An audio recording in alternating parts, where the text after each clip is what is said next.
Welcome to Loguido's Chop Chop, second best gel blaster channel on TubeTubes. And today we're opening a package. Now, you already know what it is because you've read the video title. I don't know what it is. I got an idea, but I'm not 100% sure.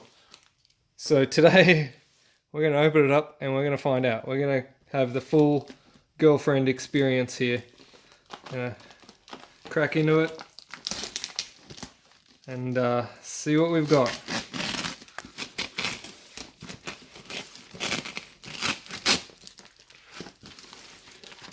Alright, we have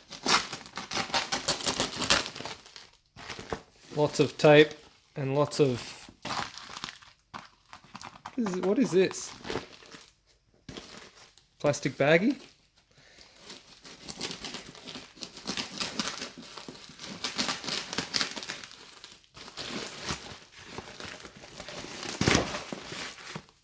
Okay, let me just get rid of that plastic baggy stuff. Alright, now, which way is up? I'll go with this way.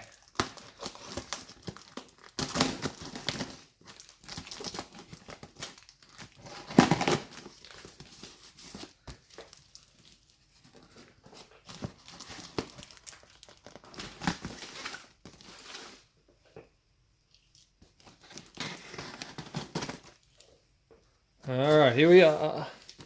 Oh, more boxes. Oh, yes! Yes! It's a fire truck! Oh, you have no idea how much I wanted there to be a fire truck in this box. Oh, man. That is so cool. That is so cool. Alright, fire truck. Lots of foam. And a barrel. Aluminium barrel. So it's got a T on it. I think it might have a T on it as well. It feels like it's got a T on it. Alright, put that aside. See what these other boxes contain.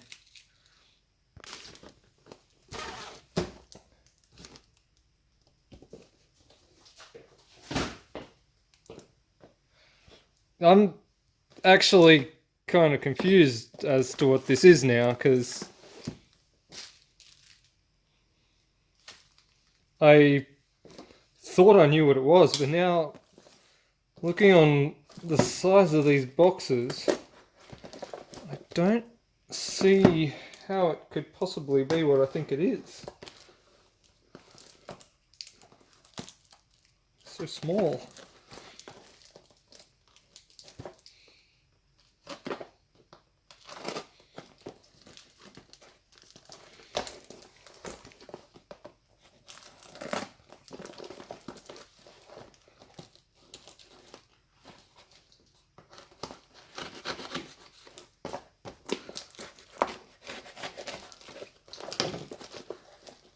How do I get to what's inside?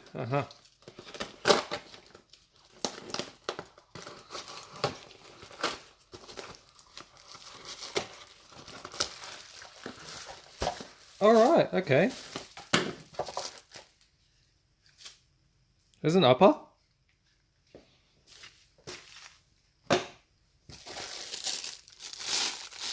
A mag. A heavy mag. Mag's got some weight to it. Whoa, a gas tube and a barrel that's also got some weight to it. It's a shame this isn't Weigh Vision. You guys could feel how heavy this gear is. That's got some decent weight to it.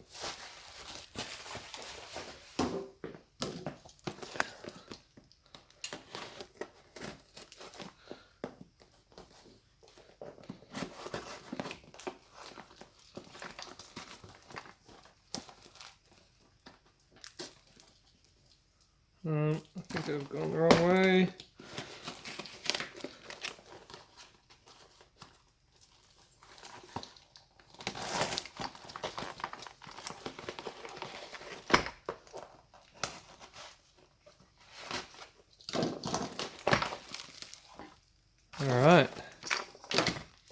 Battery, stock. Got a feeling there's going to be some assembly required with this one. Ooh. Can you hear that? Listen.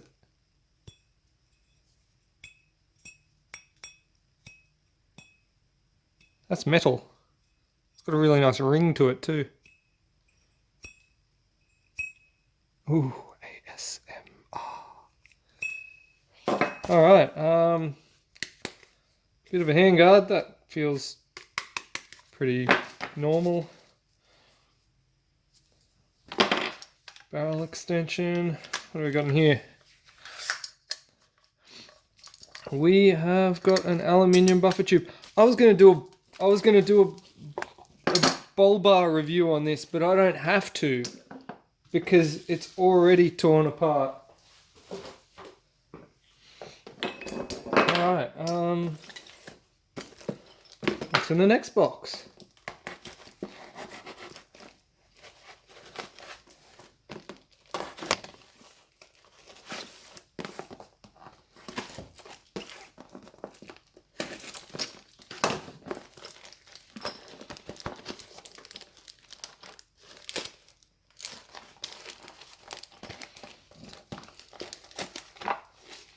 I love this game. What's in the box?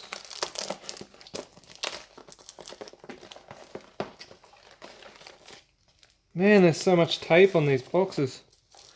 It's one thing they didn't skimp on. Packing tape. Oh! I got a jerry can. A little jerry can. I wonder if that's for my fire truck. You can light the fires and then put them out. Safety gogs. The other half of the handguard. Delta ring. Everyone loves a good delta ring. Feels like it's got a bit of weight to it. Some metal in there. The end cap is metal.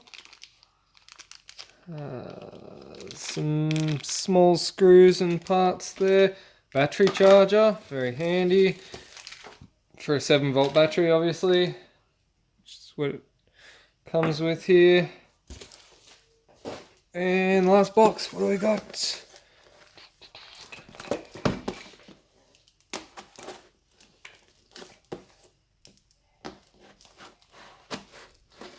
Well, just judging by what's here, I think I can predict what's going to be in the last box, but let's not ruin the surprise.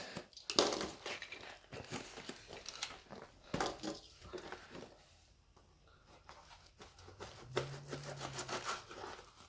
think I'm going in the illegal end of the box,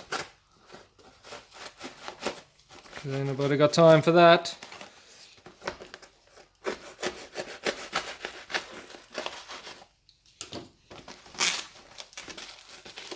Alright, this be the business end. Oh yeah, now we're talking. Lower. Oh, that's a bit poor. You can focus on that. Focus camera. Yeah, so positive wire is completely routed out of the box. There we go. Not awesome. That's unfortunate, but fortunately for me, I can fix that up quite easily. It's only the red wire that's damaged. I can resolder that and put some heat shrink on it. The box, it's like a V2 style box. The molding on the lower looks quite nice. Is this an actual pin? I don't think that's an actual pin. Oh no, it is. It is an actual pin. Okay, cool. I will pop that out with my pin punch. And this should pop out relatively easily. Oh, look at that. Pops out so much nicer than a Gen 9. Well, I guess in a way this is good because it saves me the effort of tearing it down. Kublai. Kublai, is that how you pronounce it? That's how I'm pronouncing it. Interesting. The V2 of the Kublai comes pre-radiused. I don't know if you can see that. I'm going to turn on the light so you can see a bit better. There we go. Pre-radiused here. I don't think I've seen a nylon box that comes radiused until this one. This is a little bit... I don't know if you can see that. So I guess this looks like it's a bit damaged here. I think there's supposed to be a screw there. Oh, I know what this is. Yes. So the Kublai has a T-piece which actually screws into the front of the gearbox here, which we will see soon. And I guess that's why those screws aren't in there. There's also a screw missing from the back here. I'm not quite sure why that is, but I will get to that. I like that the mag terminals are integrated to the box and they're on like a little circuit board, which is kind of cool. Albeit not hyper good quality. There is some corrosion on the board. I don't know if it's the fault of Kublai themselves or whether it's just the way this blaster's been shipped to me. I'll get the barrel out, which I'm assuming has the T-piece attached to it as well because it seems wider at this end than it needs to be.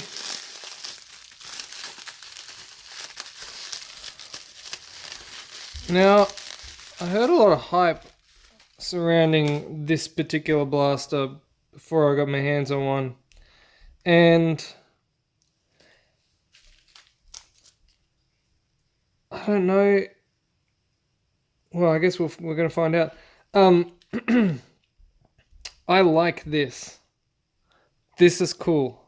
I really like that the T-piece screws into the front of the gearbox. I like that, and some people might not like that because I know it does make the teardown a little bit more complicated if the T-piece is attached to the front of the gearbox, a la Gen 8 versus Gen 9. But one thing that Gen 8s never did is they never had any issues seal with the nozzle to the T-piece, whereas Gen 9's is appalling. I find you have to install a spring on the T-piece to push it back up against the gearbox so that you get a good seal and so that the gels feed correctly and all of that. So I'm a fan of this design. I haven't actually tested it yet because I've only just got it, so I guess we'll find out whether that's an ongoing thing, whether I still like it after testing it a bunch of times or if it's just a minor annoyance. But I like the theory behind it. I like the fact that it's actually physically attached. So there's that. We got the iron sight here for the rear, which is actually metal. That's those knobs are metal as well. That's cool. We've got the adjusting plate for the motor, which is nylon, but it has a metal screw, which the Gen 9 doesn't have. So it means you can actually use that for adjusting, as opposed to in the Gen 9, it's just sort of, it is what it is. Here we have the motor.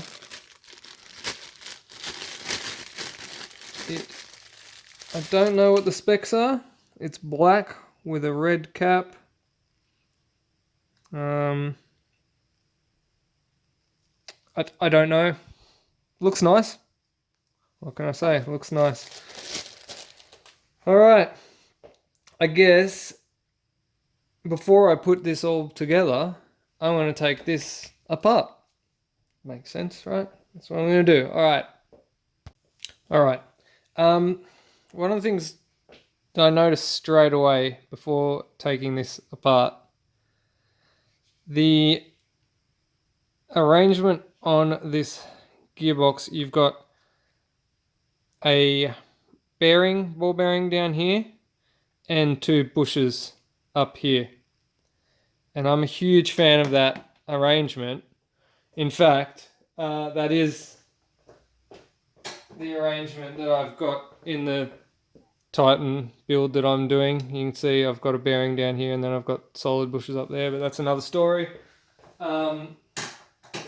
And the reason is because ball bearings on gearboxes fail.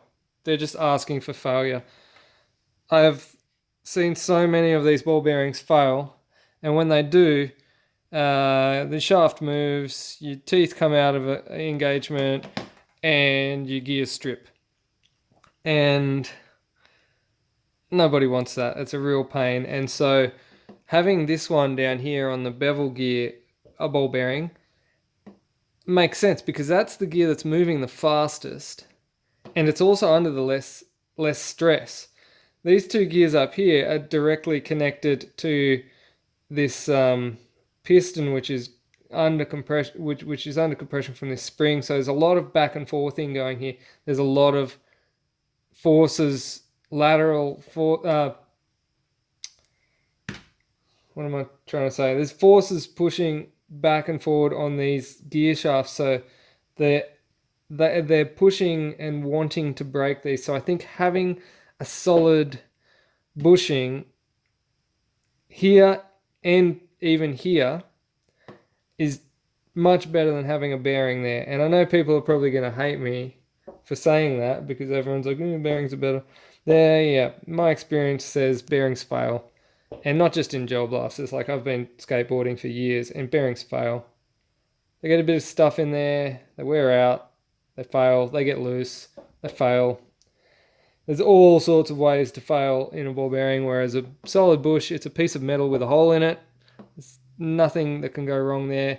You just need to keep it lubricated, and I mean, yeah, sure, eventually it will wear out a little bit and you'll get a bit of movement, but these things are far less likely just to go kaput in one shot and have your gears strip than the ball bearings. So I think that's a great design.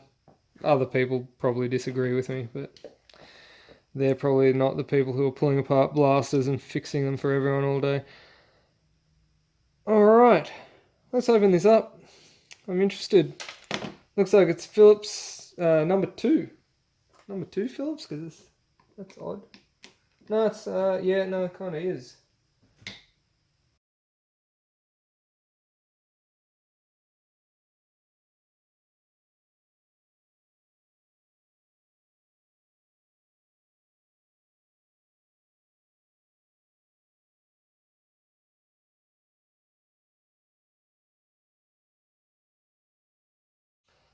Pop this out.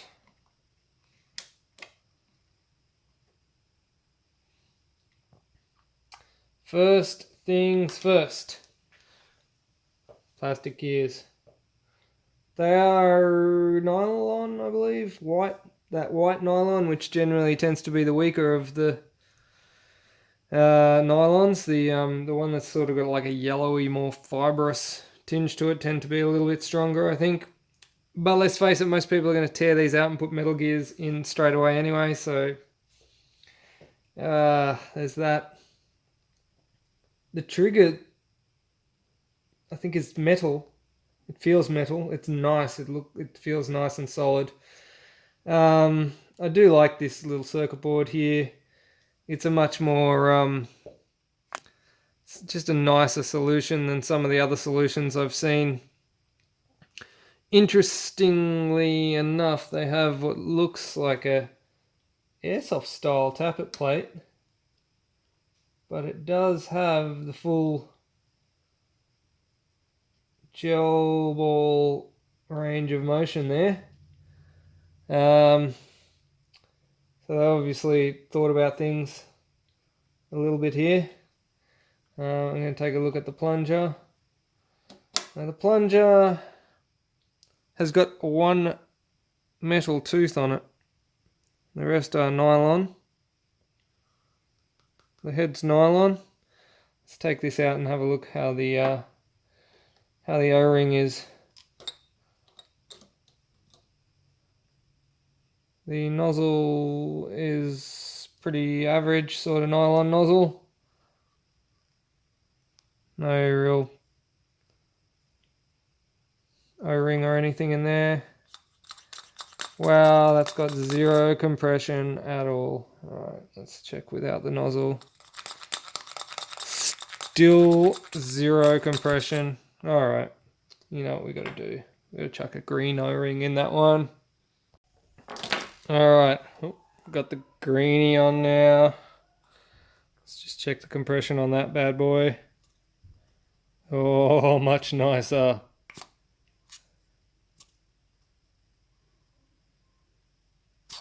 Alright, that's much better. Much better than it was. Check it with the nozzle as well. Obviously you're going to lose a bit of compression out the nozzle. That's not too bad. But because these nozzles are just nylon over the... You don't really get a real good seal unless you've got an O-ring in there as well. But for a stocker, she's not bad. Let's have a look at this spring while we're here. Looks like one... Let me get a vernier. Yeah, I got a vernier. I was going to say it looks like a 1.1 or thereabouts. 1.05 according to these verniers. Let me make sure they're zero.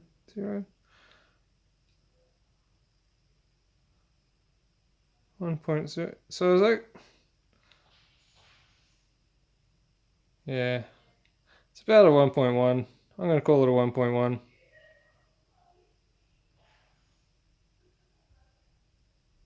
It's actually measuring a 1.05.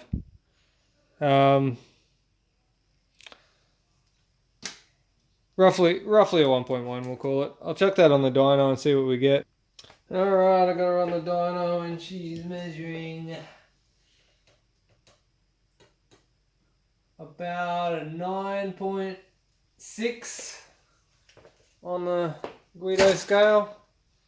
So that's about roughly what a standard Gen 8, Gen 9 sort of spring reads. So we're probably looking around same sort of power.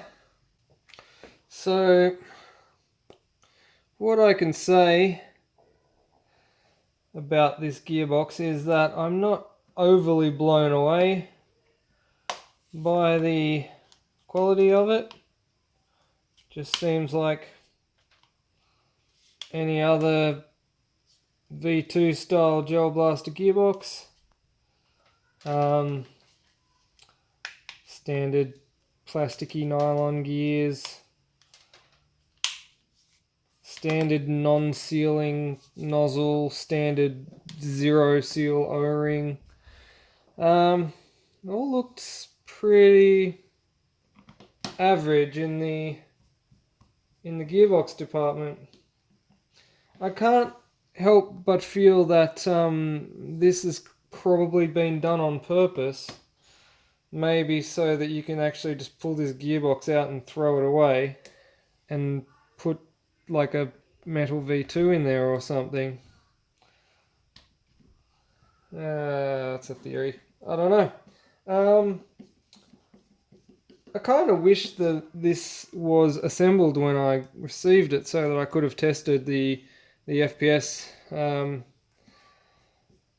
as it arrived, as opposed to with the green O-ring that I've now put in there, because the standard O-ring was not very good.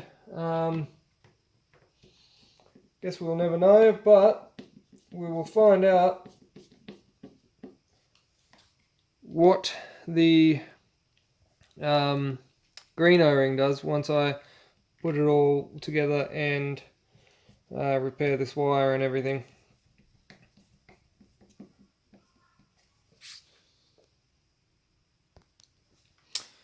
Okay, so I fixed up the wire now, put it back together.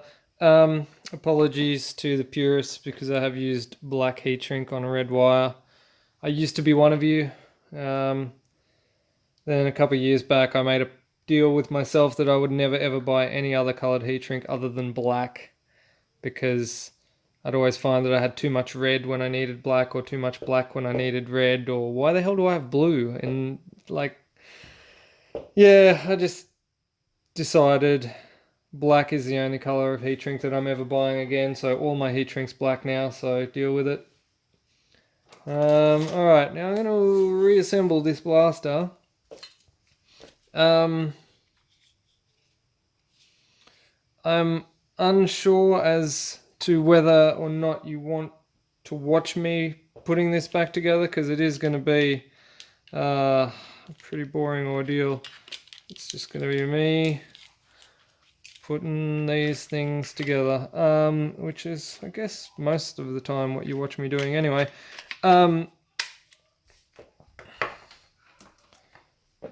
One of the things I mentioned earlier is I think a lot of the when I did the HK review, I received a HK in pristine condition, all assembled, and it was beautiful. And then I got heaps and heaps of people messaging me saying, hey, I bought the HK after seeing your review and how you loved it, and mine was crap.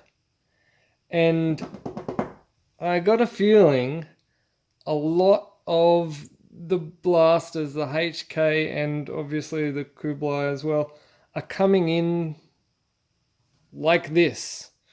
And I'm not sure who's assembling them. And so if it's me assembling them, I know it's done well. If it's you yourself out there assembling them, then you know it's done well. But if it's somebody else who you don't know, who's just whacking them together and shipping them out as quick as you can, maybe corners are cut. And if it's you yourself receiving the parts like this and you don't know what you're doing and you're just trying to, if you're just trying to get it together and it's your first blaster and you're not really certain on what you're doing, then I can understand how this could be quite daunting and a bit of a pain. So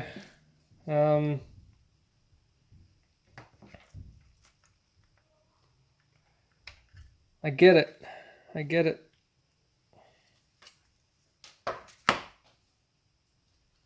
Now, I've never had one of these T-pieces that screw on before, so I'm just assuming that this screws in like that, and then that holds, it looks like that just holds it there. That is good, and then the bottom screw here goes through.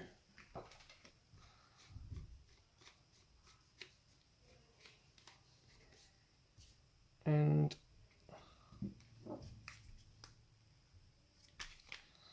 that holds that. Cool. It's a different kind of design, but I kind of like it. It does make like getting the upper on a little bit more difficult, but I don't know. I'm all for that. I like it.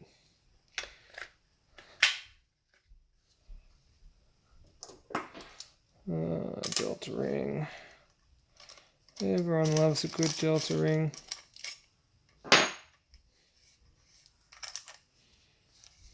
I do like that a lot of receivers these days are coming with the delta ring attachment, because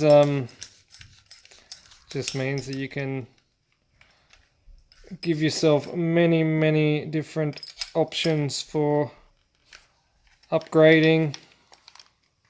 Just when you're tightening your delta ring, just make sure you get this little hole here lined up with the gap in the spring, which lines up with that hole in the upper, so that when you put on your gas tube,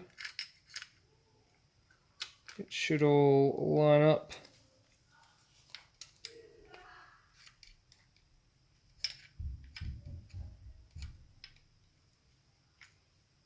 Should all line up, he says.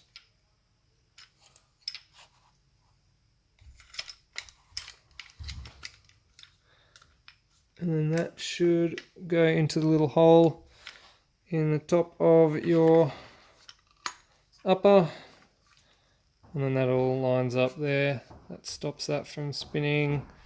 And that gas tube looks like a gas tube.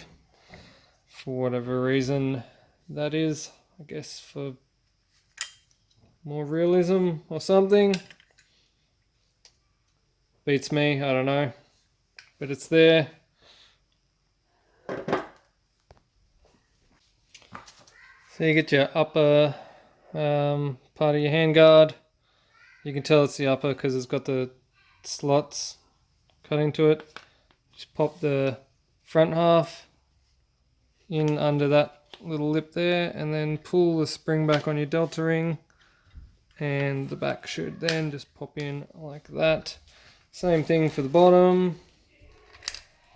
Pop that front half in, pull back your spring on the delta ring, and it should all just pop nicely in.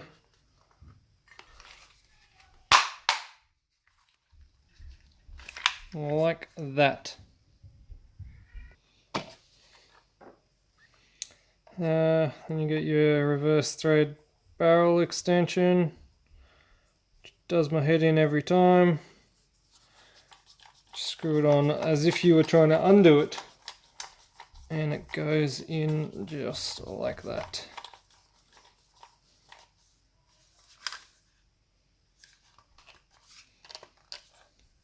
It's kind of cute. It's got a caliber stamped into it. 5.56 NATO.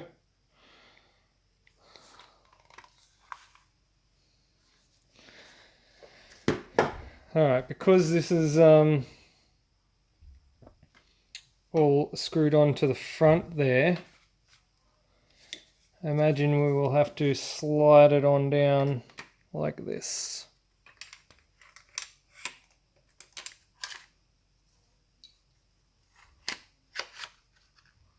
You got to get your bolt release just out of the way of that so it slides in. Now in theory, should all be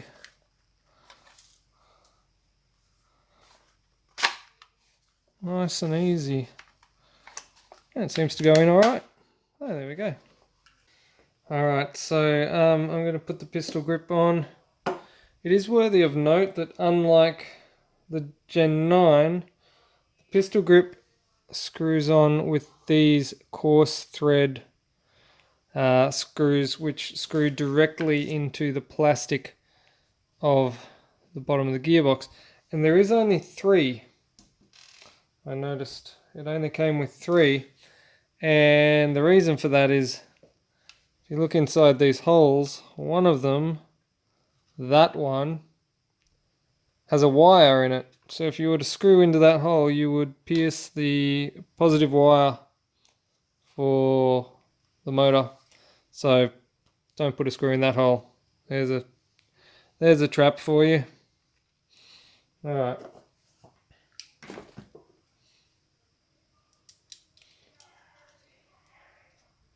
Other than that, it's pretty much the standard Gen 9 type arrangement.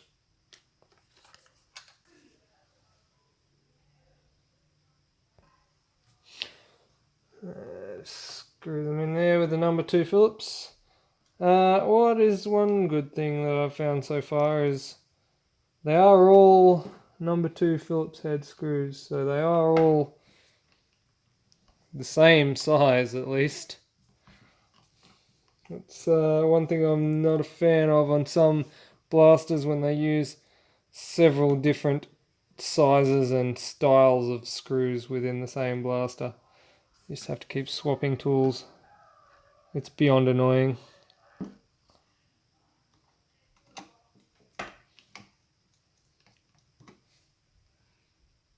Once the pistol grip is on, the little motor retaining plate here is interesting on the Kublai.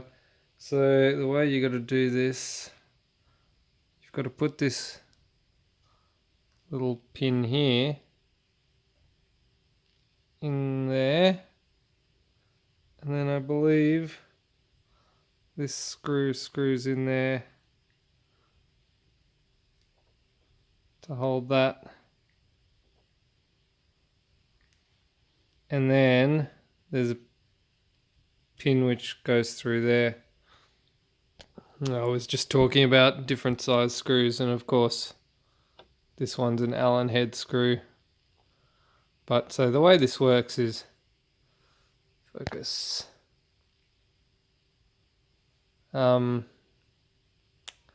it's like a little bolt that comes out and locks that into place. And that hinges down here with this pin.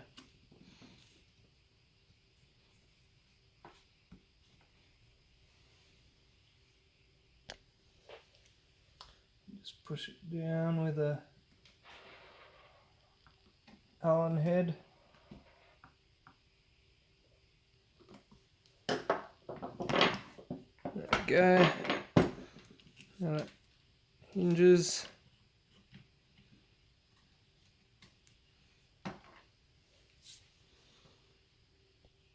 I just realized there is a tiny little spring here, which I believe goes in the end of this in order to push that little bolt back out again.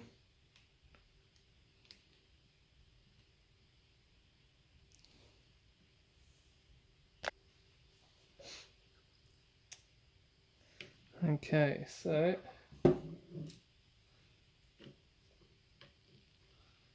red wire to red terminal and black wire to non-colored terminal.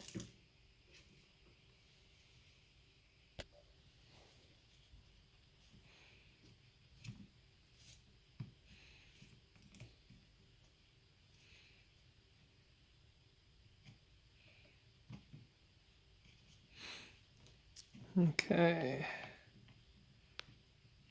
Now, I've never had one of these with a hinge on it before, so imagine the idea is still the same. You want to try and tuck the wires out of the way.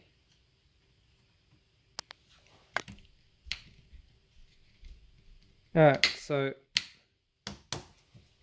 once you've got that all lined up, that should all just click in. And the little, you'll see the little pin here. It just sort of pokes out there. Semicircle. Alright, and that holds the motor in there. So far so good. Might as well put the mag release in while we're here. That's a metal piece. The mag release. It's the first stock metal mag release I've seen. Again with a different size Allen screw this time. I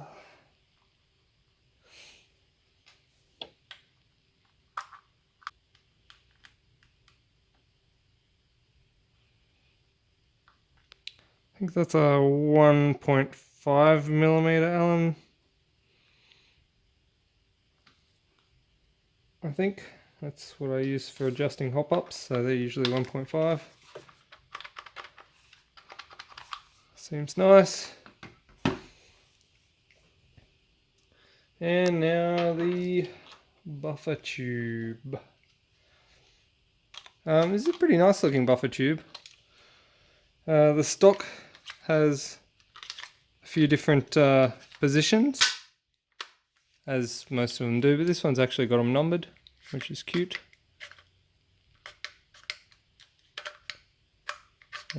Numbers 1 to 6, depending on what position you like your stock in.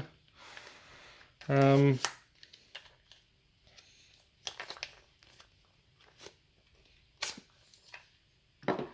buffer tube, also being the battery storage, has this little plastic cap, I think, which screws on here, which is not my favorite. Like, if that screws on there with a Phillips head screw like it does, then every time I want to change the battery, I'm going to have to undo that screw. That seems like a bit of an annoyance to me. But that's how that is.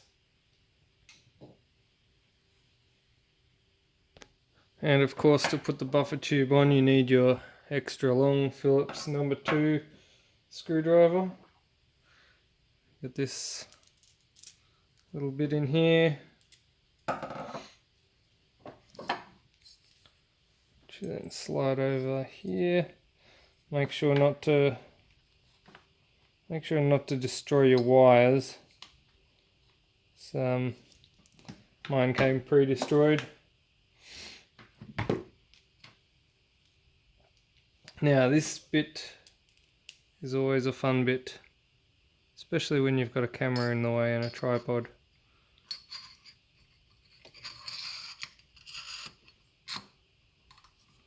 I find sometimes if I poke it all the way up through and then slide it back just enough so that I can see what I'm doing,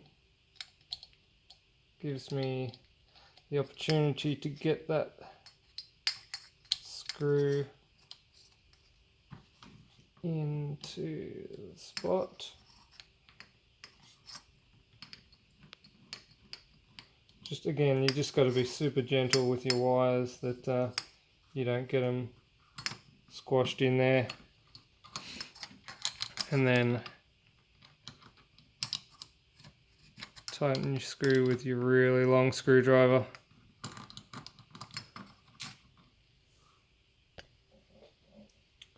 Alright, I guess we'll put this handle come rear sight on.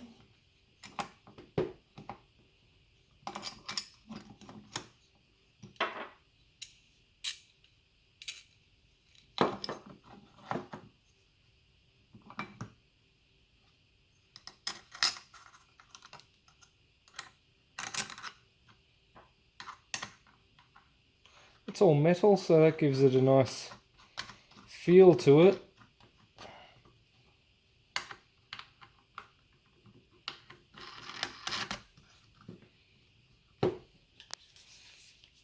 And then you slide our stock onto the buffer tube. And for all intents and purposes, let's call that done. Magazine. Magazines are, this is a really nice magazine. I think it's all metal. Now magazines are always a bone of contention. So it looks like the release on this is cut quite low. There's a little notch that holds it is cut quite low, so I'm guessing J9, J10, potentially even Gen 8 mags won't fit. Looks like you've got to use the Kublai mag. I'm just going by the position of this. If nothing else, I haven't actually tried the other magazines in these, but looks like just where the mag release catch is different from most other mags I've seen.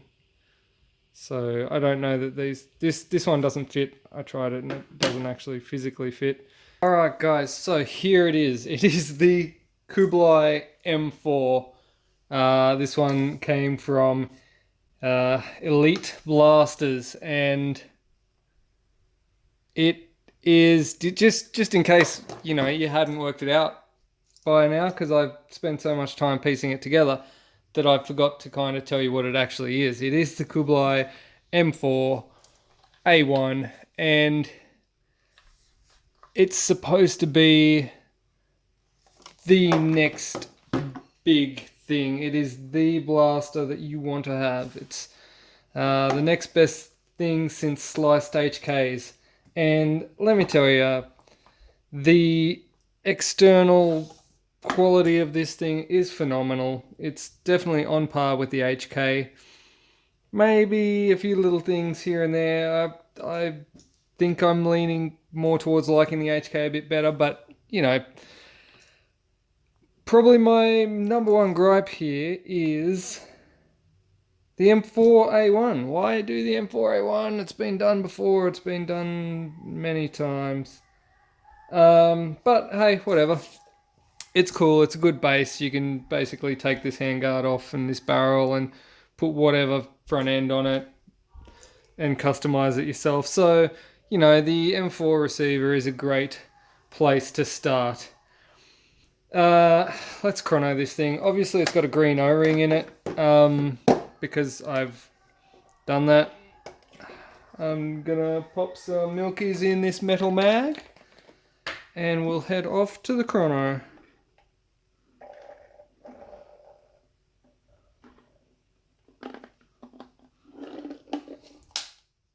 So I was going to take this to the chrono, but straight out of the gates we have a feeding drama.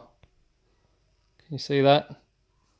There appears to be some sort of little O-ring at the top of the mag there, which might have been a cool idea to stop gel balls from falling out of your mag when you tip it upside down. However, it also seems to be preventing any of the gel balls from feeding out of the mag into the T-piece of the blaster. So I think I'm gonna have to take that out. Alright, so you can see here, even if I hook battery directly to the mag terminal, nothing is coming out of that. Okay. Well, that's flawed. I might. These are the LDT milkies, the 7.5 mil ones. I might empty this mag out and load some 7 mil milkies and see how we go. Alright, so I've loaded this mag up with 7mm Milkies now. I'm just going to test it by hooking this battery up directly again.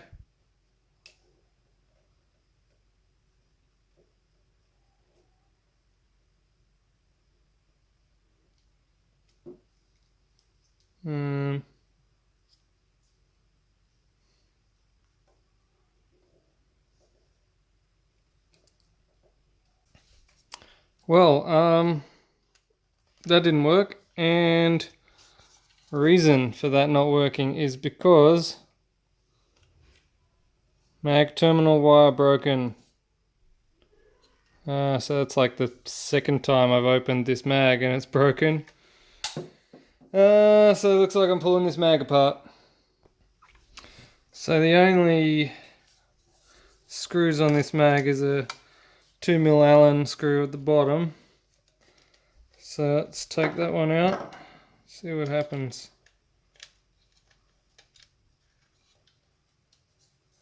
You can see this probably ending badly.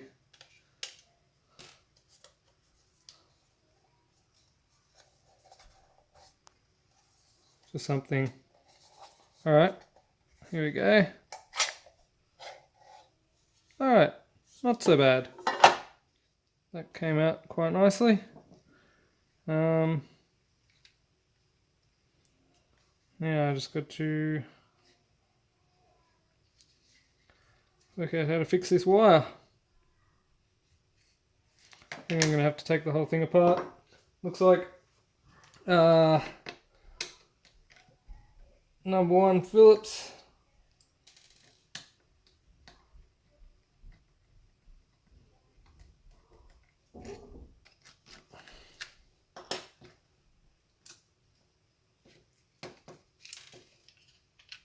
Alright, there we go.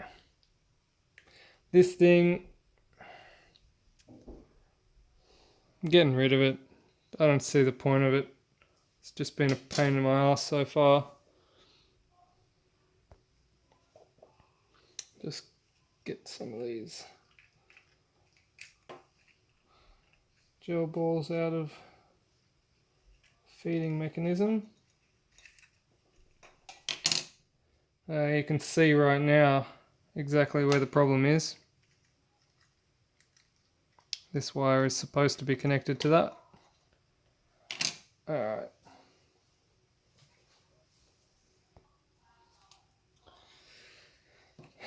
One more screw.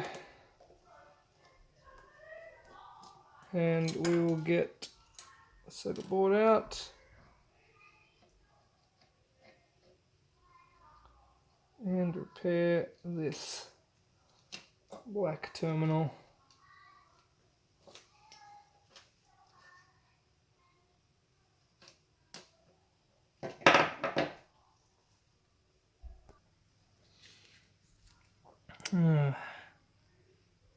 Yeah, just have one of those days. This kind of feels like one of those blasters.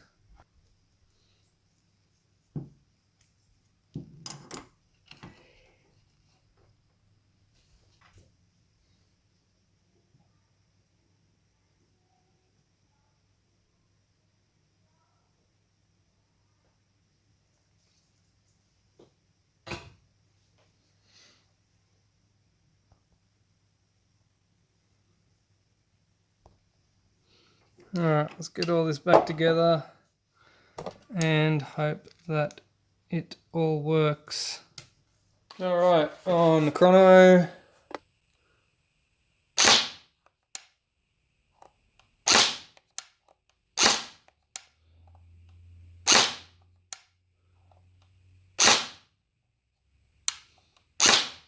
Just going to go full auto for a bit.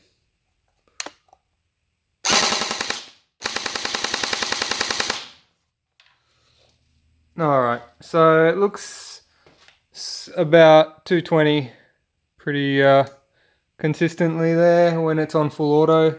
When it's on semi, it's a little bit hit and miss, but consistent 220s on full auto. Now, accuracy tests is something I don't do a lot of these days because I've only got a 10 meter range that I can easily access here. I will do a 10 meter accuracy test for you. Anyway, here we go.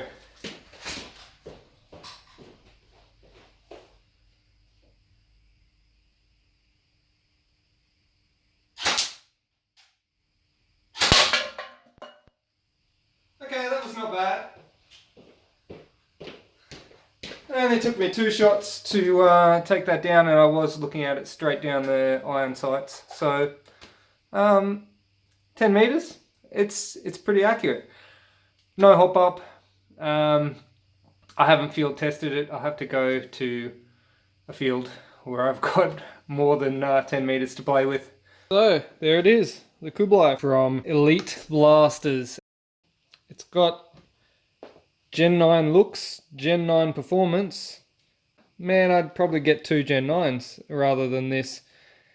It's got a really nice finish on it on the outside, but performance is, you know, pretty standard run-of-the-mill blaster performance. It's nice. It's nice, but is it that nice? Probably not for the price, I don't think. It is still a nice blaster, but that price tag's probably just a bit too much for me, I think. Either way, I'm going to put a link down in the description of where you can get this blaster. Also, shout me a coffee and subscribe. If you haven't subscribed already, please subscribe, because it really helps me when you do subscribe, and it doesn't cost you anything to subscribe. Only costs you a few bucks to buy me a coffee, but subscriptions are free. So hit that subscribe button, do me a favor, do the Gel Blaster community a favor. I will catch you on the next one. Peace.